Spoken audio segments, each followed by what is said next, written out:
we could say I'm a hot mess. Yeah. But I wanted to stay true to keeping up with, keeping it real with KK and trying to go live on Mondays and Wednesdays. Now, I'm going to get a set time, but anyway, let's cut to the chase. Sweaty hot mess used to be a broken Barbie doll, an abused Barbie doll.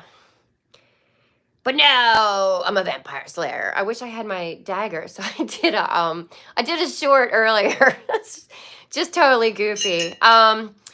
So recently, like some other platforms, they'll bring up your memories. And sometimes our memories are nice. And then you're like, oh, yeah. Maybe it's like you and your kids or whatever. Me, myself, and my son. But sometimes, because we're human and we're changing all the time. So I always wonder about people who never change. I am constantly changing, and I'm creating this who I really am inside, like learning and healing and growing. And so sometimes like the memories come up, and you're like, oh, yikes. And part of my story is sobriety and starting a health and fitness journey when I wasn't sober. So I was like the yo-yo, up and down, just trying. We're just humans trying to, everybody's doing the best that they can. This is impromptu. I'm holding my phone. That's my new way, because it seems to be up close and personal. Because I want to get to know you guys, and I want you to get to know, the real me. Because honestly, talking about like seeing those memories, even a lot of my YouTube, I probably would be a little bit, weird about looking back. So during that time period of the pandemic, when I look at like photos and things from that time period, I look at like a shell of a human, or the broken or abused Barbie doll. And really, that's the truth. That's the truth. Maybe I'm a Barbie girl in this Barbie world. I'm dating myself. Well, I'm Gen X, I'm 54, and you know what I'm realizing through all this journey? So when you get sober, you really have an opportunity of growth, a huge opportunity of growth and healing. And I guess everyone's, at different levels and choose to do different levels of that experience. How are you experiencing? Now, some people, they don't really do any work, and they call it white knuckling, where you're white knuckling because you're a dry junk. Like you're white knuckling because you're like, I really want to drink, but like I'm not supposed to have a drink. But like you're not at peace. You're not happy. You don't have any peace, and you're struggling. And there's that battle, that internal battle. Instead of the pen, I might as well use the magical disco ball. So,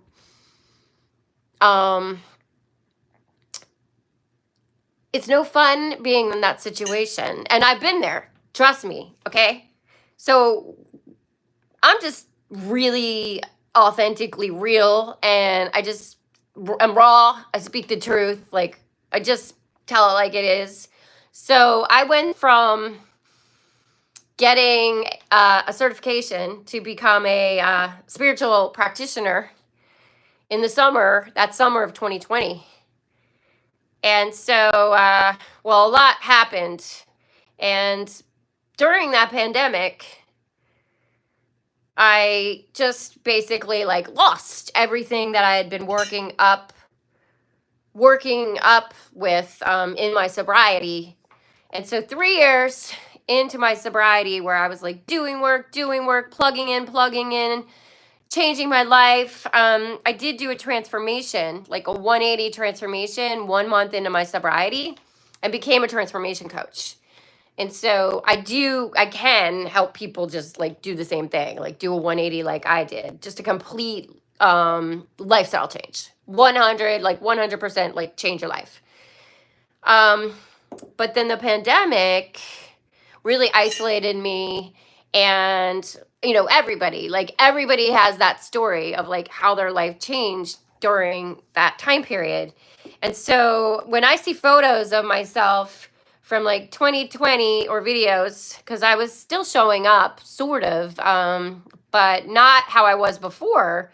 I was like an emerging, coach, and really helping people. And then when the pandemic came, like everything went to crap. And so when I see the images of me, I really look like a shell of a human. Like, hello, like a fake person, a Barbie doll. A Barbie doll. And you know why?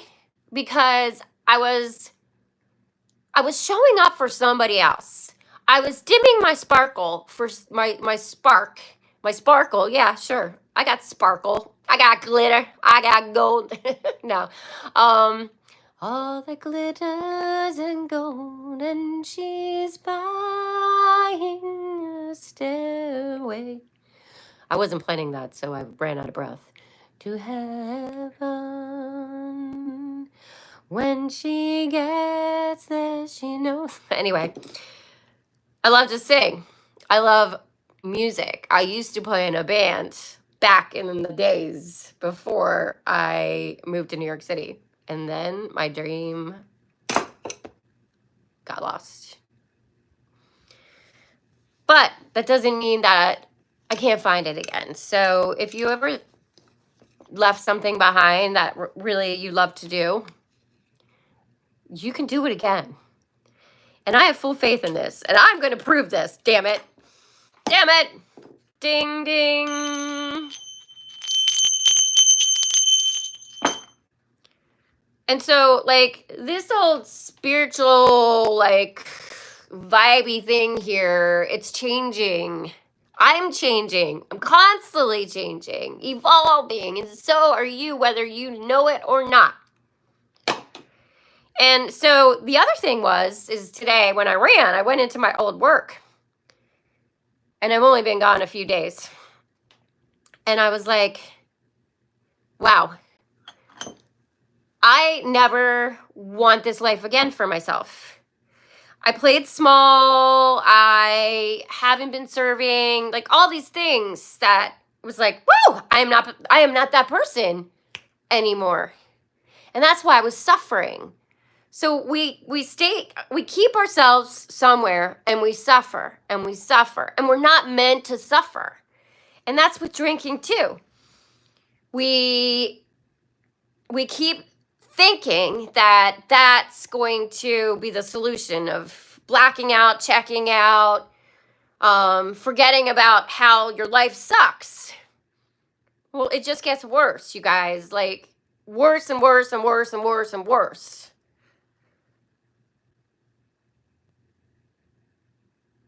One of my favorite quotes is, rock bottom never tasted so good.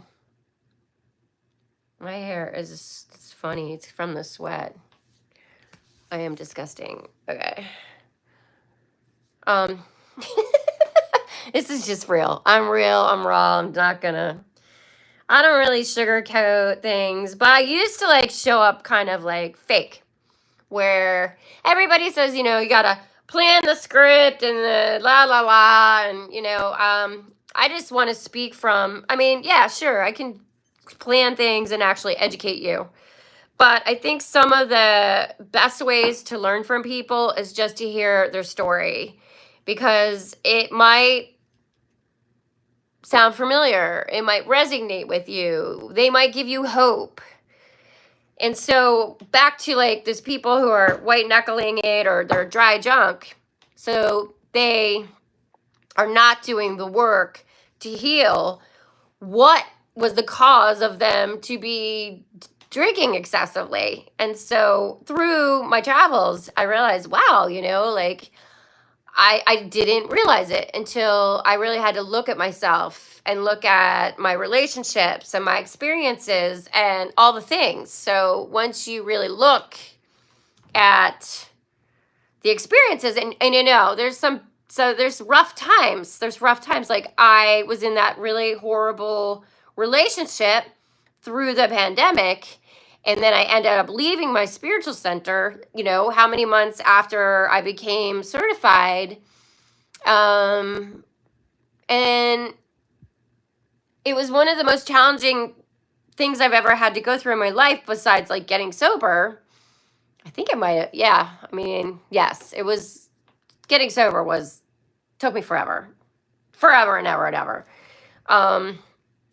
But now, doing all the work and all the forgiveness and forgiving myself and forgiving others and just seeing it for what it is and understand like everybody's just doing the best that they can, including people from spiritual centers. Everyone's human. So don't ever forget that everyone's human and everyone is doing the best they can with what they've got. And so the beauty, I always say like there's beauty in breakdown. One of my other beautiful songs by Frou Frou. Let go, jump in. Oh, what you waiting for? It's all right. 'Cause there's beauty in breakdown. Beauty and breakdown. You grow, you learn, you get to hopefully not make the repetitive cycles and repeat them but you might, because I've done it, trust me. But until you don't. And once you learn and you break those patterns and rewire your brain and change your life and change your thinking, it's like there's a lot of magic that's there. A lot of magic. And when you can like look back at those times that were so challenging, like maybe there are some points where, you felt shame, but what if eventually you could laugh at it? I mean, I have one particular moment that I'm so ashamed of. And I hope one day that I can just really laugh at it. Just really laugh at it. But, drinking, we become somebody else and we're kind of like, we lose our control and we're not ourselves. And, I spent most of my life like that. And I can tell you that through working on ourselves, doing the work, like therapy, taking courses, meditating, movement, sobriety. And early sobriety, I mean, until the pandemic, I was regularly going to meetings. 90 meetings in 90 days is what got me sober, got me there finally after many attempts. But,